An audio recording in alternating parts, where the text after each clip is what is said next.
ડોશીમાં એ પૂછ્યું એ કે કેમ તબિયત બગડી ગઈ છે? બાપો કે બગડી નથી, બગાડી છે. કેમ? એ કે ન કરવાનો ધંધો થઈ ગયો. એ કે ભૂતની ચોટલી કાપી લીધી અને ભૂતે શરત મૂકી છે કે હું નવરો રહીશ તો તારી પોડી પૂહી નાખીશ.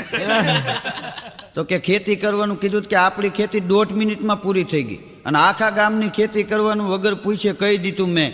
તો હવે છેલ્લા ખેતરમાં કામ હાલે છે, હમણાં આવીને ઊભો રહે, કામ બતાવો તો મારે ચીંધવું શું? તો ડોશીમાં કે બસ આટલી જ વાત છે. એ કે તને આટલી લાગે? હા, બાકી મારું તો હમણાં રેશન કાર્ડમાંથી નામ નીકળી જાય અને તને દાંત આવે છે. એ કે ડોશી કે એમાં કાંઈ મૂંઝાવા જેવું નથી. હું? એ કે મૂંઝાવા જેવું નથી, તું ઝપટે ચડી નથી એટલે એમ લાગે. ડોશીમાં કે હાંભળો તો ખરા, હાવ ભૂતી વિનાના. એ કે ભૂતી વિનાના છે ત્યાં તારા પનારે પડ્યા. એ કે હાંભળો તો ખરા કે છે હું? એ કે હમણાં ભૂત આવીને તમને કહે ને કે કામ બતાવો કે હા, એ કે એને